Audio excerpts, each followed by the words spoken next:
Ok, vamos começar primeiro explicando o que é o som. O som nada mais é do que uma onda mecânica que se propaga em materiais. Pode ser gás, pode ser sólido, pode ser líquido. Tá? E o som, então, é uma perturbação ou uma onda mecânica. Então, eu preciso ter um meio para poder propagar esse som.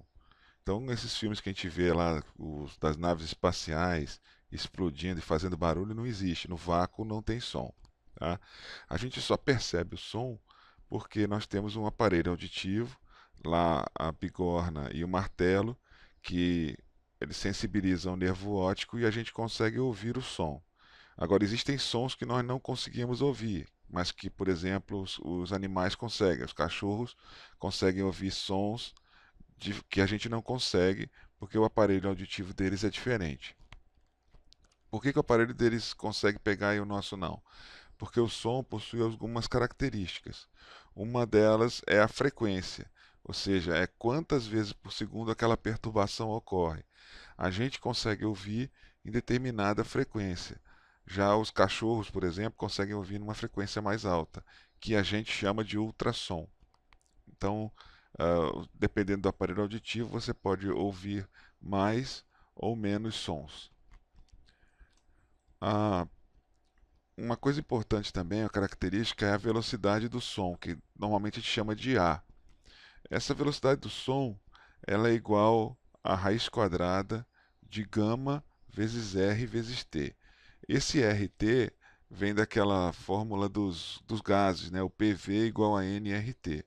E o gama é a relação entre calores específicos, a pressão constante e o volume constante do ar. Mas não vou entrar em tanta consideração, basta dizer que o gama do ar é de 1,4. Tá? O R é a constante dos gases e T é uma temperatura absoluta, ou seja, não é em graus Celsius, é em graus Kelvin ou Rankine, dependendo aí de qual a unidade que você vai utilizar. Bom, o R então é constante, o gama para o ar também é constante, é 1,4, então a velocidade do som ela só depende da temperatura. Com a temperatura ao nível do mar e uma temperatura de 288 graus Kelvin, que dá 15 graus Celsius, a velocidade do som então é de 340 metros por segundo, 340,3 para ser mais exato. Como essa velocidade ela varia com a temperatura, ficou mais fácil de se comparar a velocidade do veículo, do que nós quisermos medir, pode ser um projétil, um foguete, o que seja, dividir pela velocidade do som. Então você criou o número de Mach. A velocidade do som é dividida pela velocidade do som naquelas condições, naquela temperatura. Okay? Então a velocidade do veículo dividido pela velocidade do som naquela temperatura que aquele veículo se encontra, essa razão dá-se o nome de número de Mach. Então, se eu tiver um número de Mach de 0,9, quer dizer que o meu veículo, o meu objeto, está se movendo a 90% da velocidade do som, 0,9. Se for exatamente 1, quer dizer que ele está se movendo exatamente a velocidade do som. E se for 1.2, 1.3, 2, 3, 4, quer dizer que ele está 2, 3, 4 vezes a velocidade do som. Uma coisa importante para levar em conta, na hora inclusive de projetar aeronaves que vão voar no regime supersônico ou sônico, ou até transônico, que é justamente essa passagem entre o subsônico, que é uma velocidade menor que a do som para maior que a do som, é o arrasto aerodinâmico. Eu não vou entrar aqui em considerações nem deduções, mas existe uma constante, tá? E o arrasto aerodinâmico, a força de arrasto aerodinâmico, ela é proporcional, ela é um k vezes a velocidade ao quadrado. O que isso quer dizer? Isso quer dizer que se eu aumentar em 2 vezes a minha velocidade, o meu arrasto aumenta em 4 vezes. Se eu aumentar em 3 vezes, o arrasto aerodinâmico vai aumentar em 9 vezes. Ou seja, o arrasto aerodinâmico vai aumentar sempre com o quadrado da velocidade. É isso que quis dizer. E esse arrasto aerodinâmico, aí nós estamos falando no meio ar, ele vai gerar cargas térmicas Porque quanto mais arrasto eu tiver, eu vou ter que dissipar esse arrasto por meio de calor. Então vai aquecer a estrutura do meu veículo, da minha aeronave, do meu foguete. Tá? Quanto mais ar eu tiver, quanto mais denso for o ar, maior vai ser essa força de arrasto aerodinâmico. Quanto mais rarefeito for o ar, menor vai ser essa força aerodinâmica. Então ela depende também da densidade do ar. E é por isso que as aeronaves comerciais ou mesmo as supersônicas, é muito difícil elas voarem a velocidade do som a nível do mar, porque o ar é muito denso. Então por isso que elas sobem para ir num ar menos denso, uma temperatura menor, tá? A velocidade do som então fica menor, para elas conseguirem atingir o regime sônico ou supersônico. O primeiro avião a voar em voo supersônico foi essa aeronave laranja aí, chamada Bell X-1, pilotada pelo piloto Chuck Yeager, que está vivo até hoje, pelo menos até onde eu gravei esse vídeo. E foi no dia 14 de outubro de 1947. Essa aeronave é uma aeronave experimental, movida por foguete, e conseguiu alcançar a Mach 1.2 ou 1.3 por aí. Ele conseguiu, na época, dizer romper a barreira do som. Mas que negócio de barreira do som é esse? Vamos entender um pouquinho que barreira do som é essa que o pessoal tanto fala. Olhando essas figuras desse avião e mostrando esses círculos, que na verdade representam as perturbações no ar, ou seja, pode ser a crista, pode ser o vale de uma onda mecânica, de uma onda sonora. Você repara que no regime subsônico, ou seja, com o número de Mach menor que 1, uma coisa que eu esqueci de dizer, esse número de Mach foi dado em homenagem a um aerodinamicista alemão chamado Ernst Mach. Então, o número de Mach menor que 1, você vê que as perturbações elas vão ocorrendo na frente da aeronave. É como se uma onda, antes do avião chegar, soubesse que ele está se aproximando, porque ela está sendo pressionada. Então, essa velocidade dessa perturbação, se for naquelas condições que nós falamos, de 340 metros por segundo, então uma partícula 340 metros à frente do avião vai sentir que está vindo um avião aí, porque ela vai sentir um aumento de pressão. Isso em 1 segundo. Ela vai saber que em 1 segundo vai chegar um avião.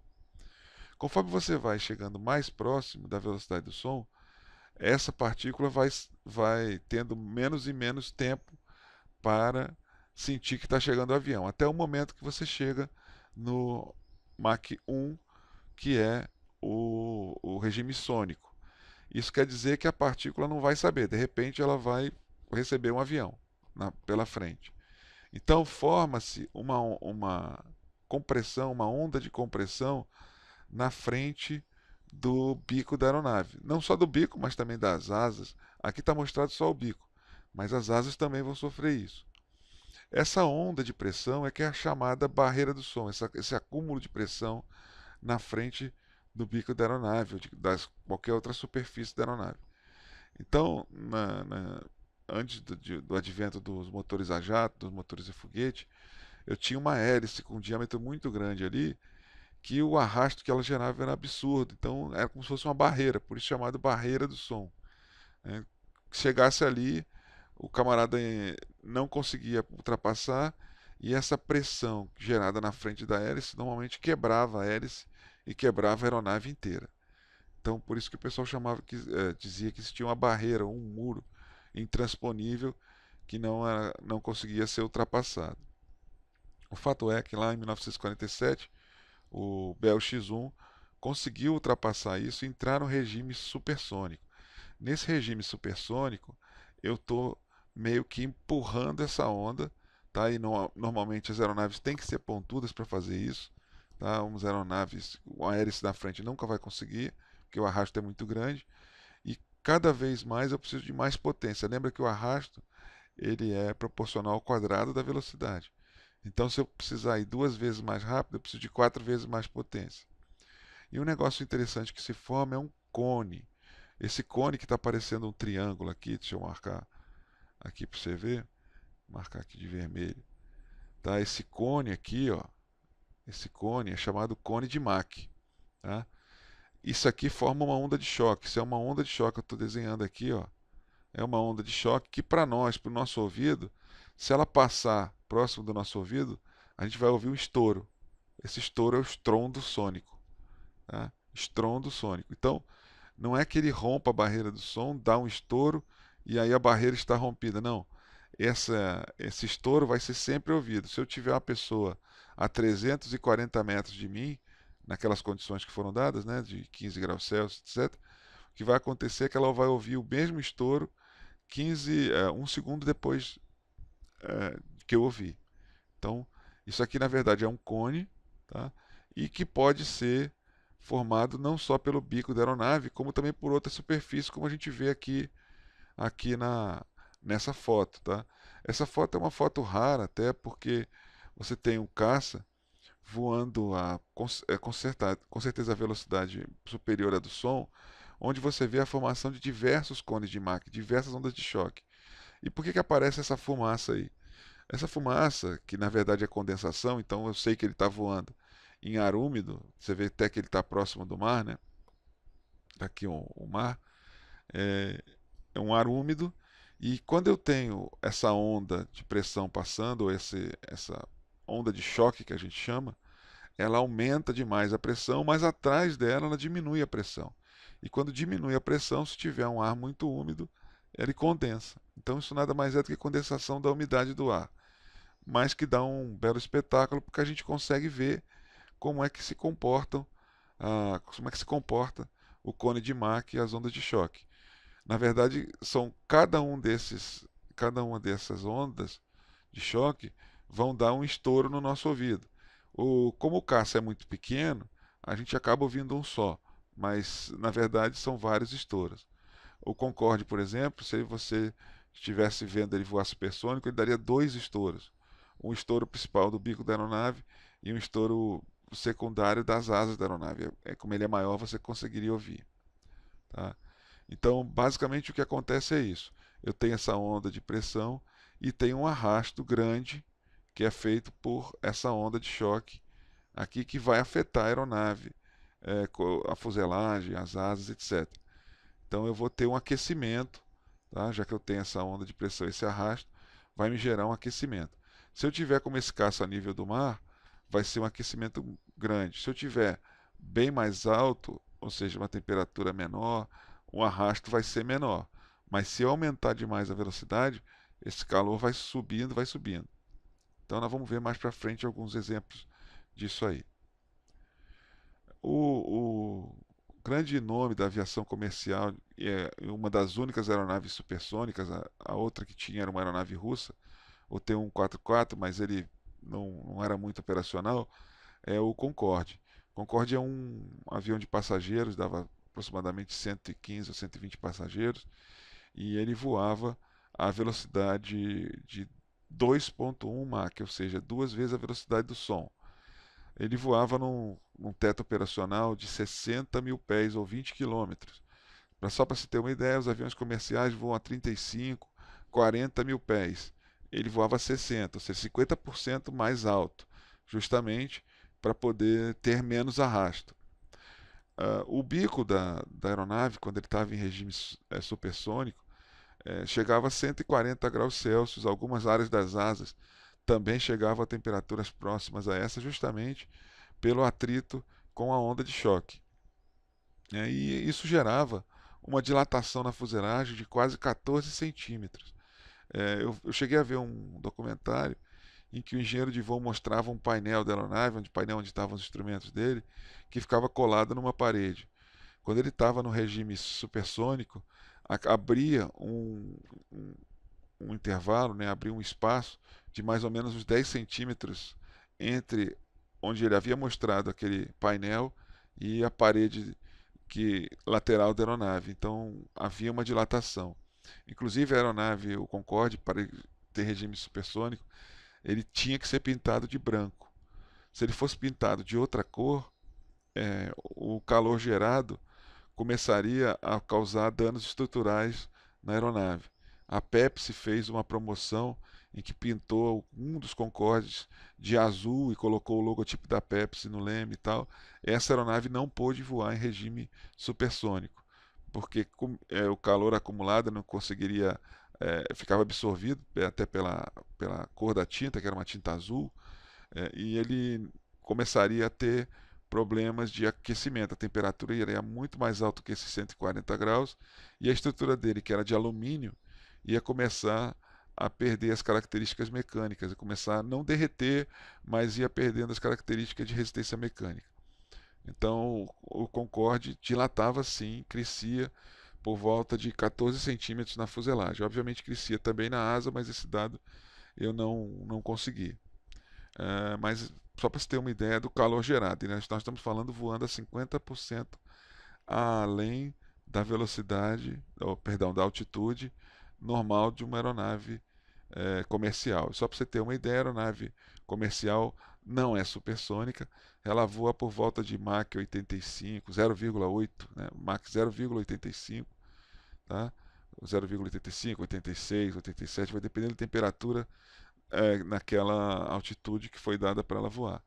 Já o Concorde voava a 50% mais alto e conseguia atingir Mach 2.1. Já no campo militar, a gente tem aeronaves. Essa aeronave é uma aeronave espiã, o Lockheed SR-71, também chamada de Blackbird. É uma aeronave que voava num teto operacional mais alto ainda, 80 mil pés. Quer dizer, ela ainda utilizava motores a jato, tá? Motores especiais para aquela altitude e para essa velocidade. E você tinha temperaturas na estrutura de 400 a 400 e poucos graus Celsius.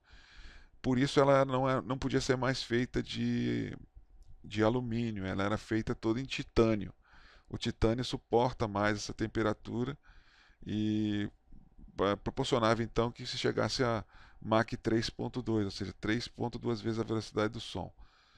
Relatos de pilotos que voavam a essa altitude nessa aeronave com essa velocidade dizem que eles utilizavam uma roupa parecida com de astronauta, eles colocavam a mão no para-brisa, eles não, mesmo com a luva, eles não conseguiam manter a mão ali tão quente que estava a estrutura. Para vocês terem uma ideia, ele depois dele fazer essa corrida, ele, dependendo da quantidade de combustível que ele ainda tinha, ele quando pousava, a aeronave ela tinha dilatado, então ela retraía. Era abastecida inclusive em voo, né? Não era abastecida, era abastecida, claro, no solo, decolava, depois abastecida em voo para fazer a missão. Então ela vinha com bastante combustível, quando ela pousava, a aeronave comprimia, né?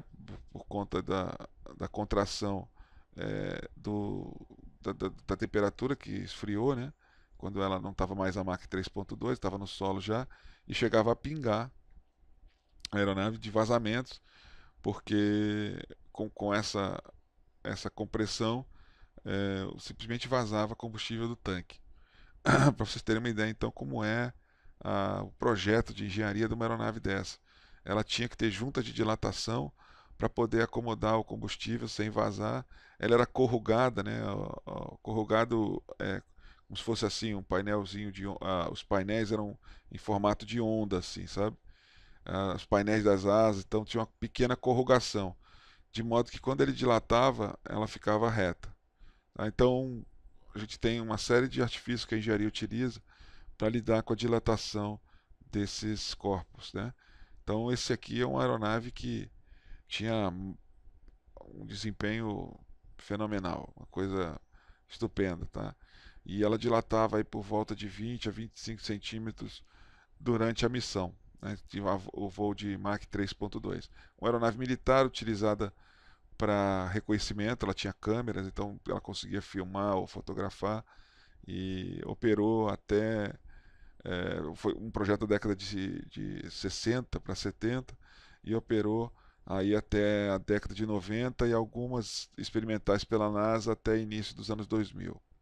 Tá? Mas hoje ela não opera mais, não, ela só está em museus. Uma outra aeronave aí que também voava ainda com dispositivos aerodinâmicos, mas já conseguia chegar no espaço, mesmo no limiar do espaço, essa aeronave, que é uma aeronave de pesquisa chamada North American X-15. Ela teve uma velocidade máxima de Mach 6.7, ou quase 7 vezes a velocidade do som, e voava bem mais alto do que o Blackbird, o SR-71, ele voava a 130 mil pés, 42 quilômetros. Aí já chegava a temperaturas muito maiores, a fuselagem chegava a perto de 1000 graus Celsius. E por esse motivo ela não era feita em titânio, mas sim era feita em aço, aço Inconel.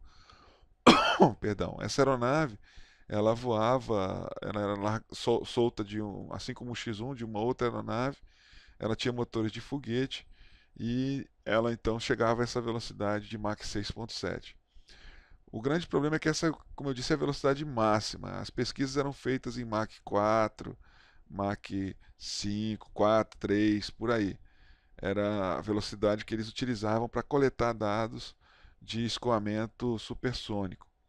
Essa velocidade de Mach 6.7 foi a máxima que eles conseguiram, e para tal eles tinham uma grande preocupação, justamente pelo calor gerado, mesmo com esse ar rarefeito a 130 mil pés, o calor gerado ia ser muito grande. Lembra que a força de arrasto é o quadrado da velocidade. Então, eu vou aumentando o meu arrasto ao quadrado, por consequência, eu vou aumentando o meu calor ao quadrado também.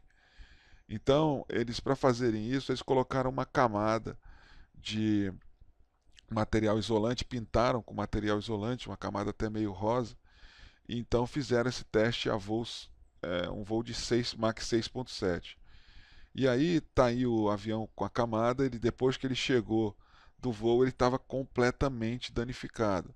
Reparem que eu tenho áreas queimadas aqui, né, nessa área, áreas queimadas principalmente nos bordos de ataque das asas, dos estabilizadores horizontais. Vocês vejam que está todo queimado, aqui essa parte traseira também.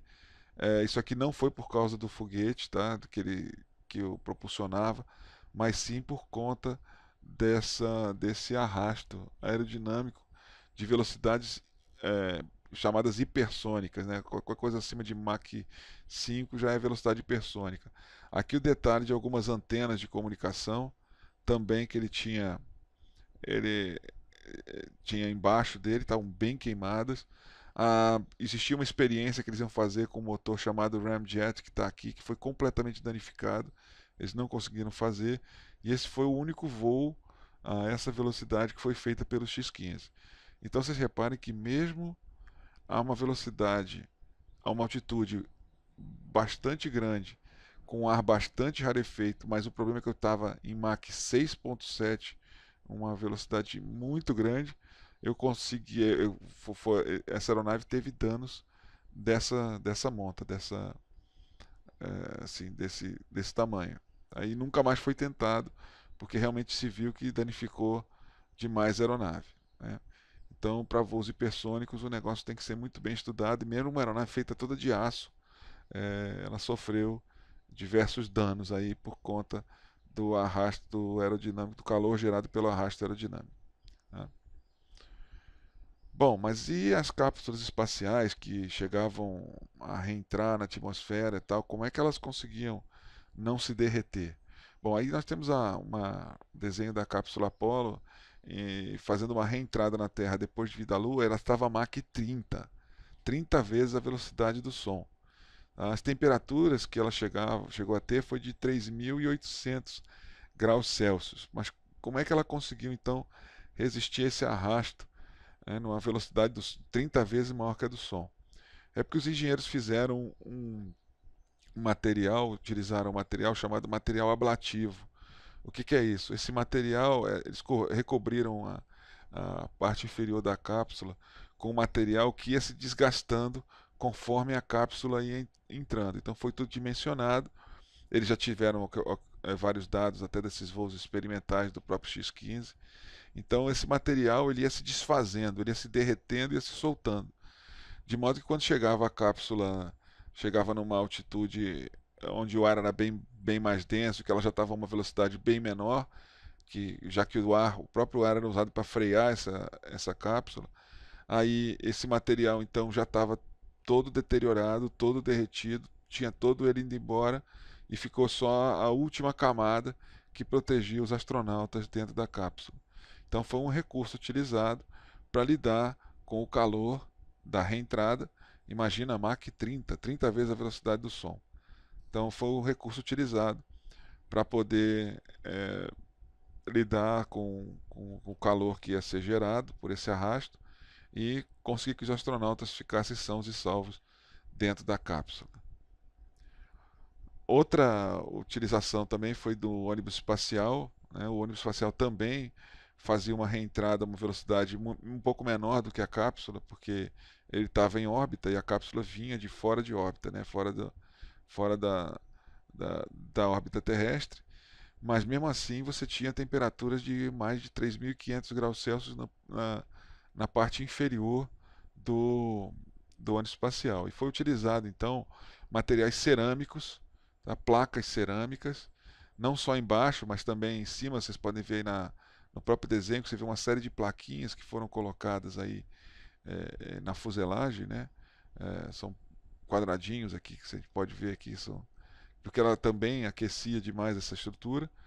E então ela era utilizada. Ela não era um material ablativo, ela não se desprendia, mas era uma cerâmica especial que conseguia suportar essa temperatura e não passar a temperatura para a estrutura de alumínio da aeronave. Então era recoberto com essas placas de cerâmica. Essas placas de cerâmica depois eram inspecionadas, verificadas se precisavam trocar, eram trocadas para o voo seguinte da aeronave. Então, foi outra solução de engenharia utilizada para uma aeronave que fosse reutilizável. Então, tá aí como é que a engenharia conseguiu lidar com participar para tentar suportar o calor de uma reentrada de uma aeronave na atmosfera. Só para vocês terem uma ideia, a Mach 25 é normalmente a velocidade de órbita da aeronave. Mas por que ela não se derrete tão em órbita? Porque quando ela está em órbita, ela já está além da atmosfera. Então não tem o ar, não tem nenhum atrito. Então por isso que ela fica tranquilamente orbitando a Terra sem nenhum problema de calor. Agora, quando ela reentra, que ela vai sair desse Mach 25 para uma atmosfera mais densa, aí começam os problemas de dissipação de calor e de dilatação, e aí é preciso muita engenharia para bolar alguma coisa que resista a isso aí. De novo, o ônibus espacial, e aí pode surgir a pergunta seguinte: poxa, peraí, se o ônibus espacial ele é feito de alumínio e tal, os foguetes são feitos de alumínio, a Apollo era feita de alumínio, por que ela não queimou durante a subida? Já que ele vai acelerando a uma velocidade alta, né?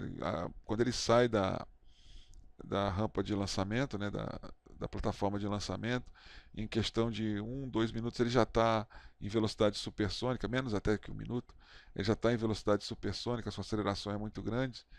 Por que ele não começa a ter problemas de calor? E aí é justamente porque a aeronave ela é lançada de modo vertical.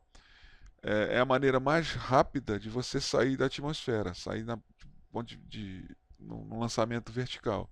Então você tem um ar mais denso aqui, mas você está a uma baixa velocidade. Conforme você vai acelerando, esse ar vai ficando menos e menos denso, até que você obviamente chega no espaço que não tem densidade nenhuma de ar, não existe mais ar.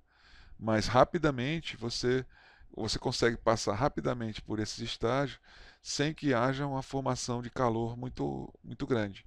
Claro que há formação de calor, né, pelo arrasto, mas existe um ponto que os projetistas chamam de Max-Q, que é a máxima carga aerodinâmica, que vai ficar aí em torno de 1 minuto e pouco, porque nessa carga máxima é o máximo de arrasto que o foguete vai conseguir ter durante a subida. Esse arrasto, então, vai ser onde vai ter a temperatura máxima. E eles já projetam essa aeronave para ter um max Q, ou max Q, que eles chamam, né, que em inglês Q é Q, esse max Q, de modo que a temperatura não seja tão alta. Então, por isso é que o foguete sobe na vertical, que ele quer abandonar o ar denso o mais rápido possível para chegar logo no ar rarefeito ou até no vácuo do espaço. Na reentrada eu não tenho como reentrar na vertical, não tem jeito. aí eu teria um aquecimento muito grande, porque a velocidade que eu já estou é muito grande. Aqui ele partiu do zero. Quando ele está em órbita, ele já está em Mach 25 por aí. Tá? Então, por isso é que a aeronave não queima quando vai subir, só realmente quando há a descida. E aí é por isso que eu tenho que ter toda essa proteção cerâmica na aeronave e tal. Nesse caso do ônibus espacial, esses dois foguetes laterais aqui, que são os Solid Rocket Boosters, ou os foguetes de combustível sólido, eles não vão até o final, não vão até a estratosfera, eles são apenas para dar aquela aceleração inicial e eles voltam para a Terra de paraquedas. Já esse tanque, que é o tanque de combustível, esse não, ele com o arrasto que ele vai gerar depois dele cair, ele vai além da estratosfera, vai lá no vácuo. Quando ele cai na Terra, ele se desfacela porque o arrasto aerodinâmico e a temperatura faz com que ele derreta e caia aos pedaços. Aí normalmente já programam para cair no oceano. Então não existe recuperação desse tanque de combustível. Na verdade, ele não tem nenhum foguete abaixo dele, é só um tanque de combustível. Ok? Então espero ter esclarecido aí sobre arrasto, sobre temperatura, sobre dilatação e você entenda mais um pouquinho sobre o que acontece aí no voo supersônico. É isso aí.